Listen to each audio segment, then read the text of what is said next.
Hare Krishna, Hare Krishna, vamos a tener nuestra clase de este viernes de marzo, ¿viernes qué? 19 de marzo, algo así, ¿verdad? Ahí usted lo corrige en el día. Vamos a leer Srimad Bhagavatam en Radha Govinda Mandiris con Saltillo, en el estado fronterizo de Coahuila, en la antigua ciudad de Saltillo de México. Anteriormente la Atenas de México se llamaba aquí, por ser un lugar de mucha cultura, una comunidad estudiantil muy famosa. Y vamos a tener nuestra clase de Srimad Bhagavatam. Estamos leyendo el tercer canto, capítulo número 31, que habla sobre las enseñanzas del señor Kapila sobre los movimientos del vientre, donde explicó la vida en el vientre, la vida del bebé no nacido, no nato, cómo es la vida, ¿verdad? En el desarrollo embrionario, que es la vida embrionaria, cuando la faceta esa, ¿verdad?, de crecimiento que tiene el cuerpo, cualquier cuerpo, y aquí habla del ser humano específicamente. Texto número 19. Narayana Namaskritya Naranchaiva Narotaman Devi Sarasatim Vyasam Tato Yayam Udiraye Om Namo Bhagavate Vasudevaya Om Namo Bhagavate Vasudevaya Om Namo Bhagavate Vasudevaya. Vamos a leer el texto 18 del Srimad Bhagavatam, de este capítulo 31. Bueno, es el sánscrito. Yadrisan Gatyaso Daso Masya Isha Sangihitam Puru Nayanena Babridasena Saneva Tastyu Kritenasa Dilanata Konamata Prati Villanayari Asya Kauria. Mi querido Señor, aunque solo tengo 10 meses de edad, por tu misericordia sin causa mi conciencia está despierta. No veo manera alguna de expresar mi gratitud por esta misericordia sin causa de la Suprema Personalidad de Dios, el amigo de todas las almas caídas, excepto orar con las manos juntas. Traducción, voy a leer otra vez. Mi querido Señor, aunque solo tengo 10 meses de edad, por tu misericordia sin causa, mi conciencia está despierta. No veo manera alguna de expresar mi gratitud por esta misericordia sin causa de la Suprema Personalidad de Dios, el amigo de todas las almas caídas, excepto orar con las manos juntas. Significado de Srila Prabhupada. Como se afirma en el Bhagavad Gita, la inteligencia y el olvido vienen de la superalma que está con el alma individual dentro del cuerpo. Cuando ve que un alma condicionada está dispuesta a salir de las garras de la influencia material, el Señor le da inteligencia internamente como la superalma y externamente en la forma del maestro espiritual, o bien como encarnación directa de la personalidad de Dios, le ayuda impartiéndole instrucciones como en el caso del Bhagavad Gita. El Señor siempre está buscando la oportunidad de redimir a las almas caídas y llevarlas de vuelta a su morada, al reino de Dios. La personalidad de Dios siempre está ansioso por devolvernos a la feliz condición de la vida eterna. Por ello siempre debemos estarle muy agradecidos. Nadie dispone de medios suficientes para corresponder con el acto de bendición de la Suprema Personalidad de Dios. Por lo tanto, lo único que podemos hacer es sentirnos agradecidos y orar al Señor con las manos juntas. Algún ateo podría poner en entredicho esta oración del niño en el vientre. ¿Cómo va a orar de esa manera un niño en el vientre de su madre? La gracia del Señor lo puede todo. Las condiciones externas en que el niño se encuentre son muy difíciles, pero internamente es una persona como las demás y el Señor está con él. La energía trascendental del Señor lo puede todo. Om Ayanati Mirandasya Yananjana Salakaya Chaksurum Militan Yena Tasmai Sigurave Namaha. Sri Chaitanya Manovistan Stapitan Yena Bhutale Swayan Rupa Kadamahyam Dadati Swapadantikam. Jaya Sri Krishna Chaitanya Prabhu Nityananda Siadvaita Gadahar Sivasati Gaura Bhaktavrinda. Hare Krishna Krishna Krishna Hare Hare Hare Rama Rama Rama Hare Hare. Yarnedi Sangatya Soda Samasya Isha Sangrihitam Puradayena Babadisena Saneva Tasyatu Kritena Dadina Natam Konamatu Prati Villanali Hacia Curia. Mi querido Señor, aunque solo tengo 10 meses de edad, por tu misericordia sin causa mi conciencia está despierta. No hubo manera alguna de expresar mi gratitud por esta misericordia sin causa de la suprema personalidad de Dios, el amigo de todas las almas caídas, excepto orar con las manos juntas. Antes de empezar, para que no se me olvide a los devotos que nos siguen en este grupo y que ven nuestras clases, que este domingo que viene, ya lo mandamos el anuncio aquí en el grupo y en otros grupos, tendremos una interesante mesa de análisis con la Madre Gemalata y su servidor, donde analizaremos la poesía mística, la devoción mística y la poesía mística de San Juan de la Cruz con la del Bhagavatán de Vedavyasa y Chaitanya y los Gaudiya Vaishnavas. Es un ejemplo, San Juan de la Cruz y luego su discípula Santa Teresa de Ávila, son un ejemplo en la, ¿cómo se llama? En el sentimiento de separación. Hicieron oraciones muy parecidas a los Gaudiya Vaishnavas y al Bhagavatán. Y de hecho Santa Teresa tuvo una revelación en que dice que en su meditación, en su trance místico, ella caía también así en trance, quedaba así en trance. Y son contemporáneos de la época del Señor Chaitanya, más o menos son de la misma época. Porque cuando Chaitanya Mahaprabhu estuvo presente, inundó el universo con Prema Bhakti. Todas las personas piadosas que practicaban así, ¿verdad? Tuvieron. Y Santa Teresa revela que en su visión mística de repente vio un lugar muy hermoso, un paraje hermoso, dice, celestial, de jardines y aves, todo hermoso. Y unas doncellas muy bonitas. Ahí vio un muchacho hermoso, hermoso tocando. Estaba un hermoso muchacho de color, su piel era negruzca, así, ¿no? Y que estaba, era hermoso y encantaba, y que simplemente esa visión, esa revelación que tuvo, la hizo que su amor por Dios incrementó miles de veces. Entonces, es interesante la misericordia que recibe esta gran alma, esta alma piadosa, ¿verdad? Y vamos a hablar más este domingo, no se lo pierdan, a las 5 de México, 8 de Argentina. La madre es muy experta también en esos temas y su servidor, ahí hemos hecho algunos trabajos sobre esto. Bueno, entonces siguiendo con este tema, aquí se habla que el alma ahí muy piadosa,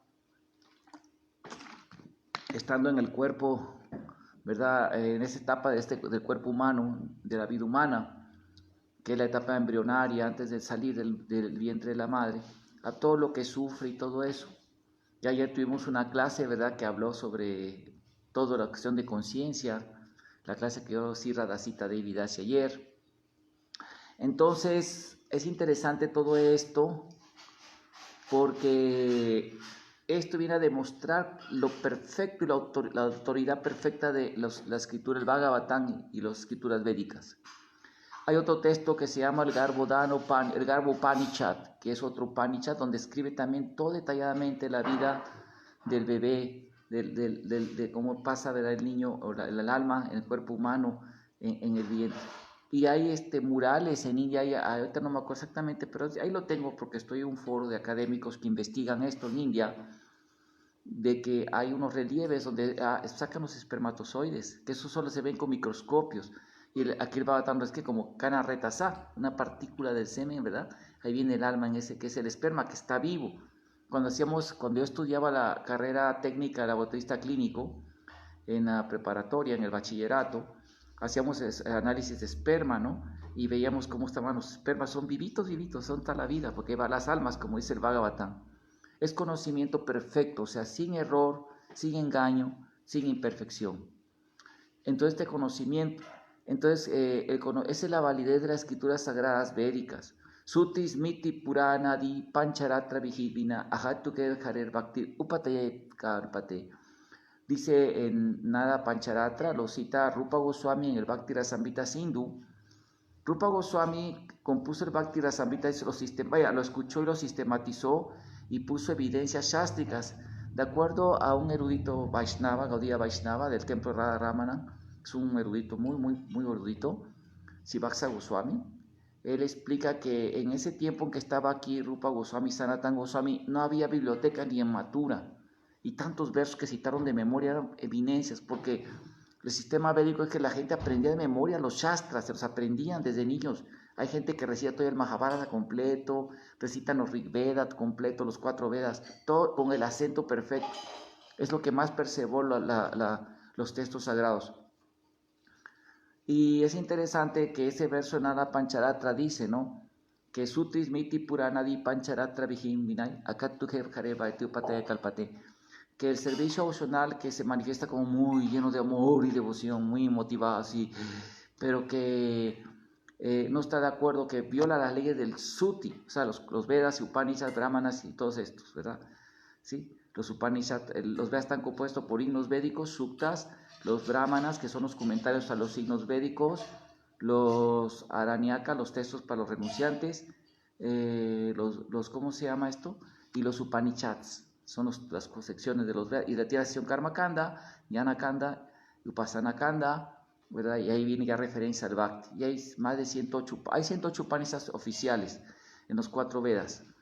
Y luego las siguientes Smriti Shastras. Los Smriti Shastras son los textos hechos tanto por Krishna como, por ejemplo, compuestos por Vyasadeva, como el Mahabharata, y los Puranas compilados por Vyasadeva, y los Sanjitas de los sabios védicos, como el Atri Sanjita, el Manava Dharma Shastra, Manu Sanjita, ¿cómo se llama este otro?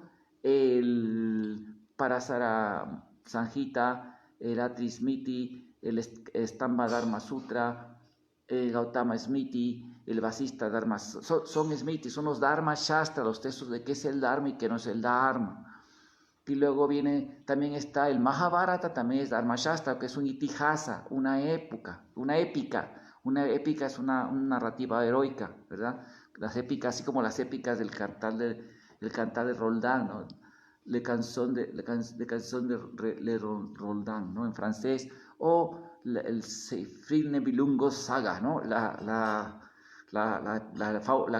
saga de los Nebilungos, ¿verdad? De los Nebilungos de Seifrido, el héroe alemán, ¿no? O la Odisea o la Ilíada en Grecia. Así cada cultura tiene su epopeya, ¿no? Su épica.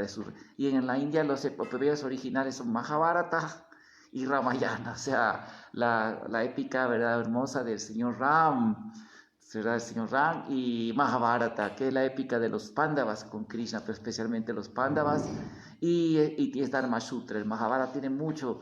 Y luego viene otros Smriti Shastras, son los Sanjitas, los Pancharatras Sanjitas. También se explica eso, en las escritos son Smriti Shastras. Los Pancharatras Sanjitas, de acuerdo a los expertos, vienen de la sección de Yayurveda, la escuela de Narayan Rishi, los sabios Pancharatras. Es un parámpara que parece ser que todavía existen en el sur de la India, en Kerala hay, en esos templos del sur de la India hay esa parámpara. Chaitanya, cuando visitó el templo de Kurmavatar en Tirumangar, se llama el lugar, un lugar ahí, es un lugar, luego doy el dato exacto, encontró el Brahma Sanjita, el Brahma Sanjita, que es uno de los pancharatras y así más famosos. Luego los pancharatras como el Ananta Sanjita, el Kapila Sanjita, ¿cómo se llama el Narada Pancharatra, los Smriti Shastra también está el Narada Smriti, que es Dharma Shastra, el Narada Bhakti Sutra, el Narada Sanjita, el Narada Pancharatra. En fin, hay muchos Pancharatras, que son los textos así, hechos por sabios, de concordancia con los Vedas. Y luego están de esos los Puranas. Y Jiva Goswami, en su Tata Sandarbha, se dedica a demostrar con los Vedas, empezando citando porque hubo una tendencia mayavadista de no darle mucha aportación, a darle mucha validez a los Smritis, sino que además los Srutis, sobre todo los Karmakandiyas, los Karmamimansas, le daban mucho énfasis a los Srutis, donde están los Upanishads. Incluso, y es interesante todo esto, ¿no? Porque ellos, y otras escuelas como los Sakas, que adoran a Madre Durga como la diosa suprema y así, es una doctrina que surgió en la cual incluso deifica más a Durga, que es más que a, ¿cómo se llama?, que a Krishna. Dicen que Durga es la verdad absoluta, la causa de todo, ¿no? Entonces estos Sakas sacaron un libro que se llama el Bhagavad Devi Purana, que empieza en el verso Namo Bhagavate, decía Namo Bhagavate, Paramadur Devi Namaha, que la fruta es Paramadevi. Bueno, ellos son sakas, se llaman sakas. Bueno, estas personas, bueno, había así esos textos que se puede decir un poquito apócrifos, de acuerdo a lo que dice, entonces, ¿cómo se llama? Y los de la escuela de Sankara un poquito, no le daban mucha validez a los Puranas, sobre todo a los Shiva Puranas sí, pero casi no tanto. Pero los modernos, en la época cuando empieza, digamos, en el siglo de las luces, que a los niños los educaban en escuelas ingleses cristianas, donde les atacaban con todo el hipercriticismo que se le llama, la refutación técnica hipercrítica, así bastante destructiva de los académicos, porque hubo un concurso en la Universidad de Oxford en 1800 para el que presentara la mejor refutación a los textos sagrados. Y de hecho, la cátedra de sánscrito se llama la Bodenshire. ¿Por qué? Porque el coronel Boden fue un coronel muy devoto cristiano que llegó a la India y era muy rico. Entonces, cuando vio toda la India, dijo, estos paganos, estos incivilizados paganos, nosotros somos cristianos. Y él dejó una herencia enorme a la Universidad de Oxford para sostener la cátedra de sánscrito, porque tienen que estudiar sus textos para refutarlos, para convertir a los hindúes, porque son sus cánones, o sea, sus textos sagrados. Entonces, hicieron concursos de 200 libras esterlinas. Esto lo hizo el famoso Horace A.C. Wilson, quien famoso que hizo comentario del Vishnu Purana, traducción del Vishnu Purana, hizo un análisis de los Puranas sin leerlos, dicen los expertos que los estudian ahora él, que nunca leyó los Puranas, pero hizo un análisis, y que de hecho ni los hizo él, lo hicieron otros eruditos, parece hindúes que les pagó, y así empezaron a hacer así. Bueno, la cuestión es que ellos sacaron a partir de los niños educados en esa formación, como Bhaktivinoda Thakur lo expresa en su Bhagavad Ética y Teología, el Bhagavata, su ética y su teología, que los hacían odiar a los textos védicos, odiar los Puranas, odiar. Y especialmente con eso salió el neohinduismo, que se llama, el neohinduismo, con los movimientos independentistas, que ahora se llaman Hindutvat. Estos movimientos de neohinduismo salió y hubo figuras muy destacadas en el siglo XVIII y siglo XIX, como Swami Dayananda, los Arya Samaj, ¿verdad? Así que ellos decían que los Puranas no tenían validez. Eran grupos, digamos, que buscaban nacionalismo hindú, buscaban con el racionalismo que les metieron en la escuela, ahí se estampó, se puso como una palabra sagrada, como una palabra que muy romántica, ¿cómo se le puede llamar? Cool, o ¿cómo le dicen? Así muy cool, wow, así que soy cool, ¿no? Y decirlo como algo, como un dogma, sin una manera crítica, la palabra mitología.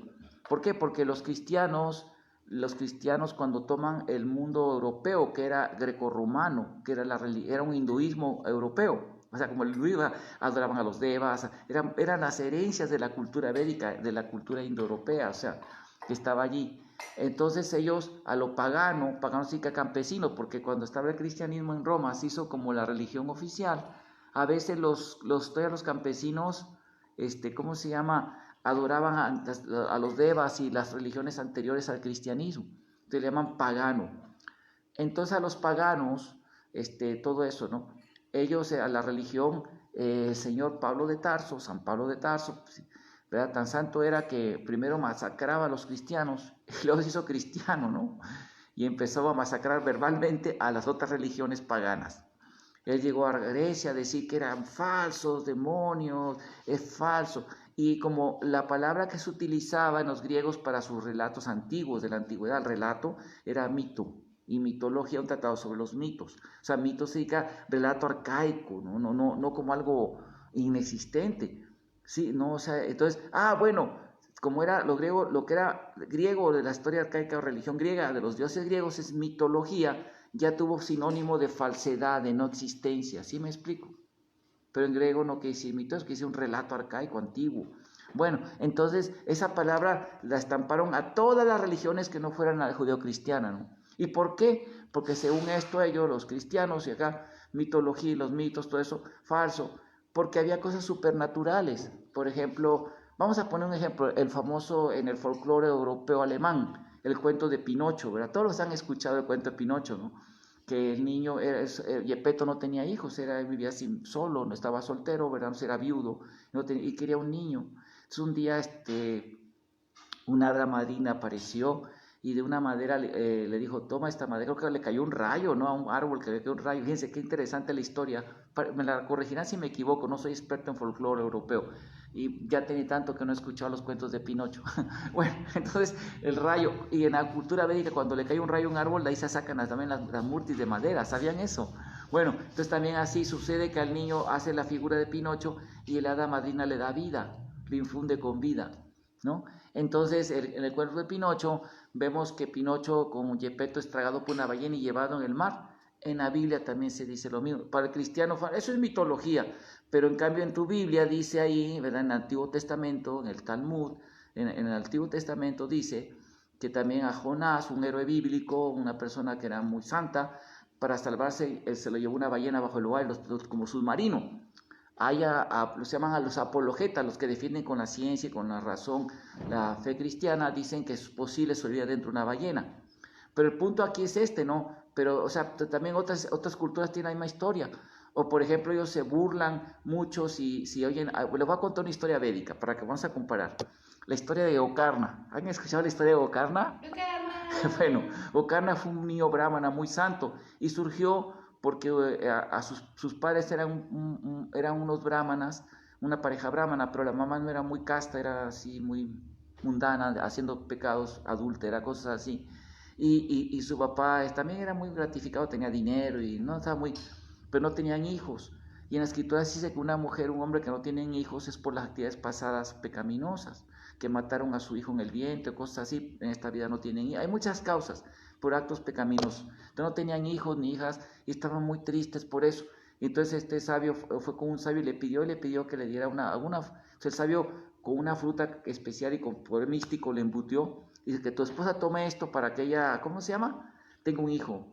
La apoderó, como, o sea, apoderó, en español no existe la palabra empoderamiento, significa apoderar, esa es la palabra legal, jurídica, ¿sí? Para que sepan, ¿no? Como dicen, un devoto está empoderado por Cristo, no, se dice, en inglés empower, sí, en español es apoderado o facultado, ¿sí? Así, entonces lo embutió así con poder místico para que naciera un niño santo brahmana. Y entonces cuando fue con la mamá dijo, ay, que fue embarazarse, imagínense, ¿no? Mis senos se van a poner feos, dar por la lactancia, ay, no, estar dolor del parto, de aguantar un niño, no. Entonces fue con otra dama, que era, no sé si era pariente o sirvienta de ella, y le dijo, ¿tú estás esperando un hijo? Ah, bueno, dame tu hijo y vamos a fingir que yo te voy a tener el hijo, que es mío, y ya se acabó. Y era una mujer, no era también una mujer que no sea, era sudrani que hacía pecados, y una mujer de clase baja. Entonces, la fruta, dijo, ¿qué hago esta fruta? Y vio una vaca, toma vaquita, se la dio a la vaquita. ¿Y qué cree que pasó?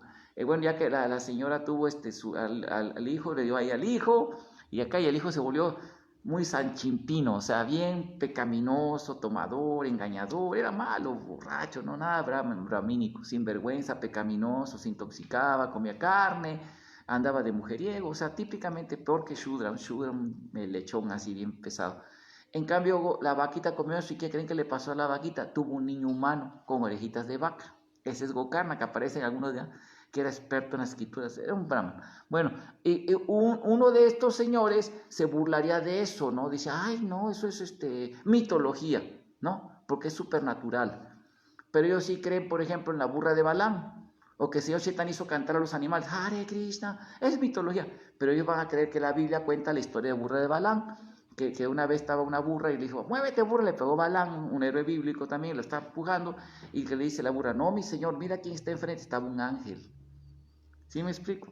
O sea, y habló la burra, es un milagro, y lo mismo es la cultura védica, pero ellos mitología. Entonces con eso los ateos, los racionalistas ateos, atacaron con la misma, o sea, ellos dieron las armas a los ateos para decir, bueno, si todo es mitología y no vale, tu Biblia está llena de eso, de mitos.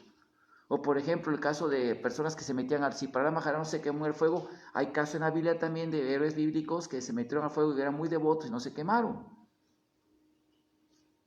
Entonces también en mitología y así, ¿no? O por ejemplo que Chaitanya Mahaprabhu hizo hablar a los animales, ¿no? Y que de la serpiente que le habló a Eva y a Adán, que lo hizo comer un fruto, se habló una serpiente. En fin, si vamos a hablar de esas cosas, pues todo es mitología, incluso el darwinismo es mitología, dicen los expertos, los que cuestionan este tema, porque es supernatural. Y de hecho hay varias relatos antiguos también que hablan que una especie sus hijos se vuelven otra especie. Sí, dice que los griegos tenían ese mito que de los peces se volvieron aves y las aves se volvieron otra especie. O sea, sí me explico, es mágico, porque las leyes de la genética, el famoso monje llamado, ¿cómo se llama? ¿Cómo se llamaba? Charles Linneo, ¿no? Linneo fue, el de las leyes de la genética. ¿Cómo se llamaba este científico? ¿Se acuerdan? Bueno, hay, Gendel o algo así, fue un genetista que hizo para la genética. Resulta que fue el niño, ayer se me fue ahorita el dato, este genetista comprobó por ley que los hijos siempre heredan las características de los padres y regresan con el tiempo al abuelo. Por ejemplo, es común, sacan una foto de la familia y te dicen, mira, te parece a tu bisabuelo, mira, te parece a tu bisabuela, mira, te pareces a tu tío o tatarabuelo, porque como que vuelven, son recesivos. Por ejemplo, si usted casa un gatito blanco con una gatita negra, los hijos van a ser pintitos, unos blancos, unos negritos, y después de varias generaciones van a ser negritos y otra vez blancos, van a nacer. Así, por ejemplo, es común que hay familias que tienen hijos que ellos, los papás no son morenitos o muy bronceaditos, ya no son así, y tienen un hijo güero, y una hija güera. Es común eso, por los recesivos.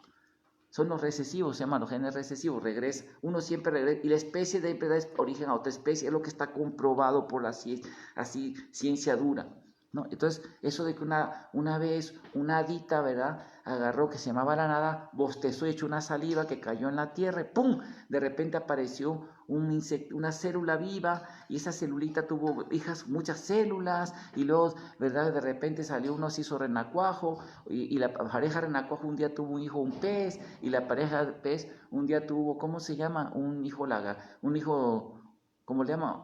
Olotes, ¿cómo se llaman los que hay en Xochimilco, esos anfibios?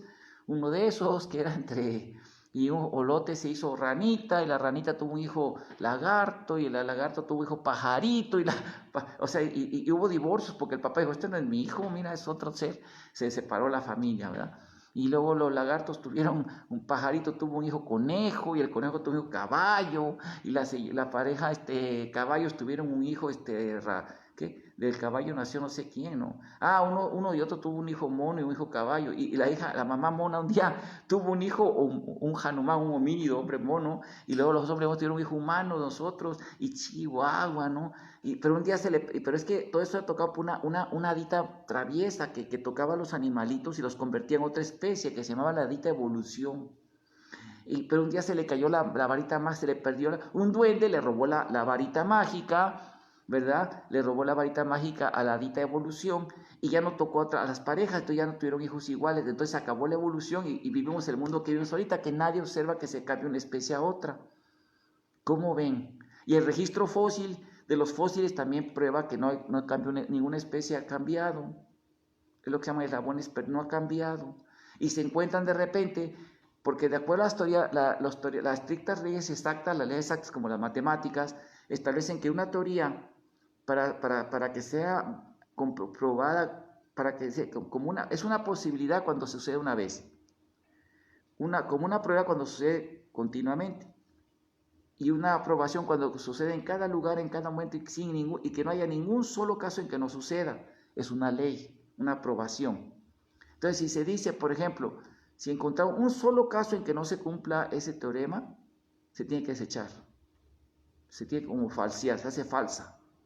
Es una falseación de una teoría en matemáticas, en las ciencias exactas. Asimismo, tenemos muchos casos que no se cumple la hipótesis, el mito de la evolución. Por ejemplo, voy a dar un ejemplo. ¿Cómo se llama? Han encontrado los fósiles de un pez que se llama celecanto, que tienen 200 millones de años, 100 millones de años y tantos años, y lo han encontrado vivito ahí en el Océano Índico, y en África vive el celecanto vivito, igualitito, sin ningún cambio. Ha encontrado fósiles de una planta que se llama el helecho del dinosaurio, lo ha encontrado en fósiles, y en Australia están vivitos esas plantas, sin cambio. ¿Qué tal? Sin ningún cambio, sin igual fósil viviente se llama. Por ejemplo, el cangrejo, los cangrejos, hay un cangrejo que se encontraba en muchos fósiles, y se encuentra vivito y coleando en Alaska. Las libélulas Se encuentran fósiles de más que son grandotas y otras veces son chiquitas, como si veas que en el pasado era más grande las especies y las hacen chiquitas. ¿Qué tal?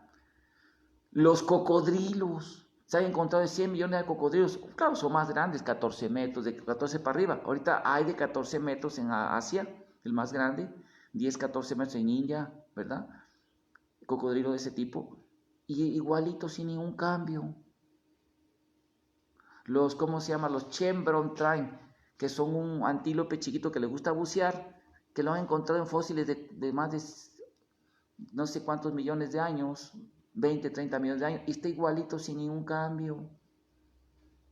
Y en el libro Forgiven Archaeology, de Dr. Richard L. Thompson y el Dr. Michael Cremo, ambos PhDs, Sadaputta Das y Dutakarma Prabhu, mostraron un catálogo de hallazgos humanos de millones de años, hombres de millones, que como no encajan en el paradigma, porque no está la teoría dominante en la academia y lo ignoran. Pero ahí están las evidencias, ese libro acá revolución, y a él lo invitan a los congresos más importantes de arqueología del mundo, a Dutakarma Prabhu, que todavía vive. ¿Qué nos quiere decir esto?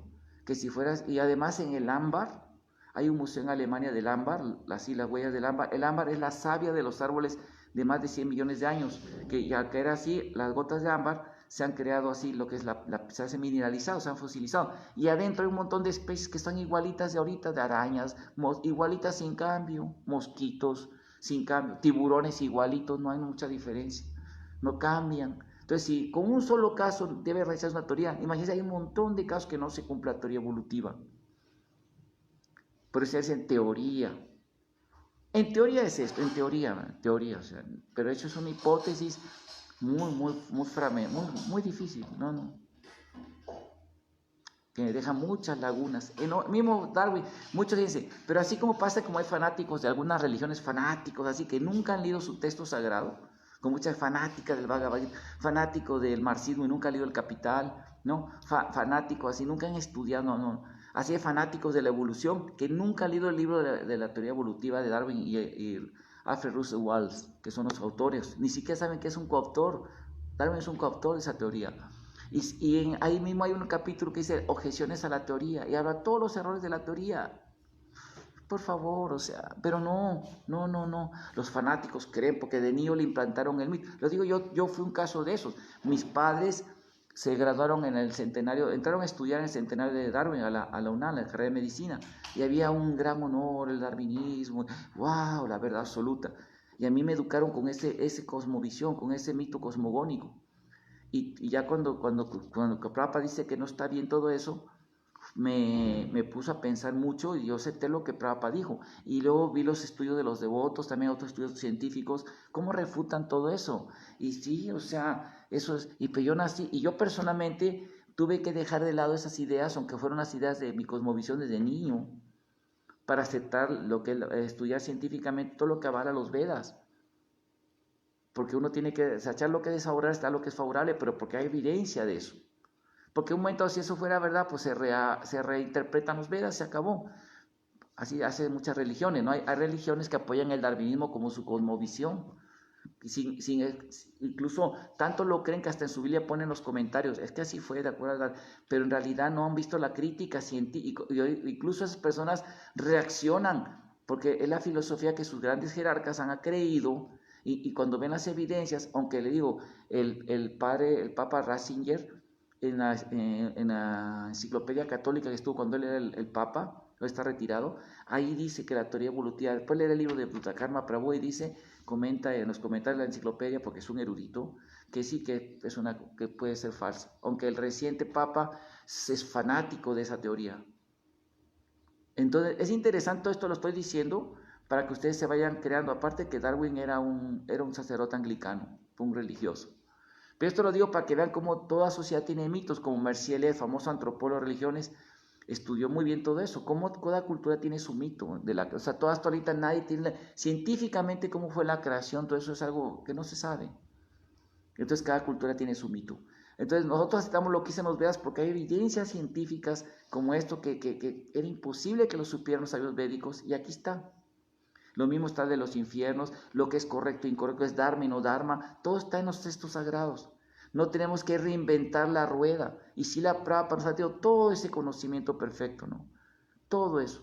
Ya ven que ahorita también hay otras modas por ahí que empezaron ahí en los 80, a fines del siglo pasado, en los 80, ¿no? De reinterpretar a Prabhupada, o sea, con otro acharya que de acá, incluso muchos se fueron a otras líneas, que muy respetables, que bueno, están sirviendo a Krishna, nos da mucho gusto, pero no es el de eso de Prabhupada, y decir que lo que Prabhupada no enseñaba todo, y así, ¿no? Y ir a coquetear en otras cosas, ¿no? Y reinterpretar todo, así, ¿no? Ese se llama desviación, apa sampradaya, porque por ejemplo una cosa son los discípulos que llegan originalmente con esos gurus y Gaudiya Vaishnava, y otras son los que son discípulos de un guru y lo rechazan como un acharya fundador como Srila Prabhupada, tan especial, que hasta incluso dicen el Vaishnava profetizado por Bhaktivinoda Thakur para difundir la conciencia que es el mundo en sus libros. Una vez me lo enseñó un devoto, mira lo que dicen aquí, que era el guru de otra línea, hermano espiritual de Prabhupada, que Prabhupada era inferior, que así decían, que Prabhupada enseñaba algo inferior, que Prabhupada estaba equivocado en muchas cosas. Incluso el último intento de eso, ¿no? Que ya dejó el cuerpo esta persona, hay videos hablando, criticando hasta las traducciones de Prabhupada, cosas así absurdas, ¿no? Con todo respeto, ellos no hicieron todo lo que hicieron es tomar los residuos, los desechos, los subproductos de este movimiento de conciencia de Krishna, robarlos, pero está bien que se vayan, porque digo, el que no es seguidor de Krishna tienen todo el derecho de tomar lo que ellos quieran, ¿no? Pero está bien, ¿no? Pero ya hacen unas críticas tan absurdas. Incluso, fíjense, esto se llama desestabilizar.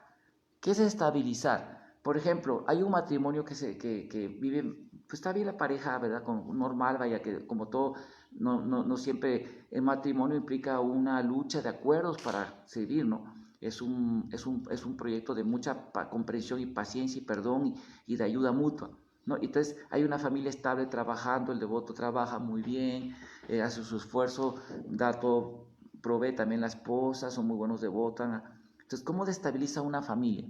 Llega una señora chismosa y le dice, oye, vi a tu marido con otra mujer. ¿Sí me entiende?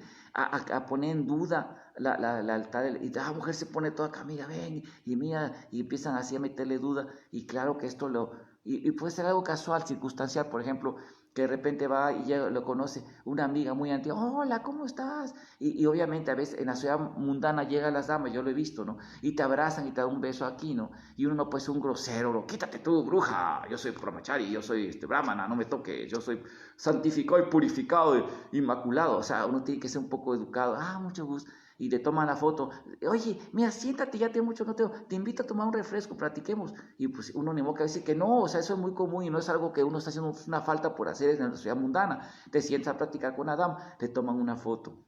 Ahorita que mira, tómale foto, la esposa, mira, te está engañando, y le echan, le agregan. La esposa crea un shock, agarra, saca de onda, empieza un conflicto y afecta y desestabiliza esa familia. Ya puede ser que se rompa esa familia, cuando ni era el caso. ¿Sí me explico?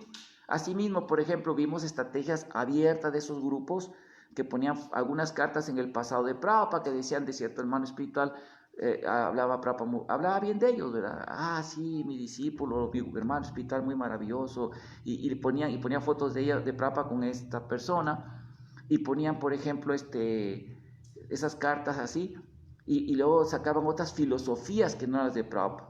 Por ejemplo, sobre el origen del alma, que el alma nunca cayó de Vaikunta, que es una horrible teología, una falla total o sea, pone a Dios como lo más cruel de lo cruel, que sin ninguna razón estás en este mundo sufriendo miseria. Nada más simplemente se le antojó ponerte aquí, Krishna, sin ninguna razón, sin haber, o sea, previamente hasta una situación superior. O sea, un papá que castigó sin necesidad de que haya hecho nada mal. Bueno, es otro tema que podemos discutir. Que ya GBC dijo que está prohibido predicar cualquier otra tesis que no sea la que Srila Prabhupada dijo. Que nosotros, y lo dicen las escrituras, hay un libro que demuestra cómo las escrituras directamente dicen, en el cuarto canto del Bhagavatam, en esto de Puraña, dice directamente, está hablando Krishna directamente, Narada Muni directamente, que nosotros dejamos la compañía de Krishna. Chaitanya también lo dijo. En fin, hay evidencia positiva en la escritura de eso. Y también lo dijo Bhaktivinoda Thakur, también lo señala Bhaktisiddhanta Saraswati, y ¿verdad? Ahí sacan el libro, se saca todo un estudio completo, es una tesis completa, una investigación profunda. Sí, y está prohibido predicar otro tipo de tesis. Está prohibido porque hay gente todavía que se saca punta en ISKCON, Le voy a decir qué significa sacarse punta. Sacarse punta es mucho en la academia, sacar nuevas teorías, estar especulando así, sacarse punta, ¿no? ¿Qué tanto tenemos que especular? O sea, nada, Prabhupada no quería que estuviéramos especulando mentalmente. Especulación filosófica es una cosa y especulación mental es otra. Entonces, Jebesella declaró que eso es una herejía, que nadie puede estar predicando esas cosas. ¿Sí me explico? Está prohibido. Ah, pero esas personas metían esas tesis, ¿para qué destabilizar? También hicieron un libro de Bhaktivinoda Thakur que viene cuando habla, que le predica a los racionalistas de su época, que le dice que son alegóricos los infiernos, no existen, así porque le estaba predicando a esa gente como una técnica, traerlos al Bhagavatam. Y sacan ese libro para que la gente se confunda. O sea, que era destabilizar.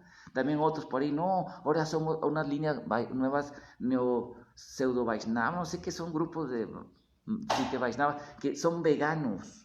Y que que Prabhupada estaba mal porque no era vegano, así abiertamente. Y así se introducen ideologías, incluso dentro de ISKCON, confunden, ¿no? A ideologías de varios tipos, ya hemos hablado de esas, ¿no? Y abren nuevas tesis de reinterpretar a Prabhupada, eso es maya, son desviaciones, ¿sí? Y no, eso está muy mal. Bueno, entonces no se puede estar inventando nuevas ondas así, ¿no?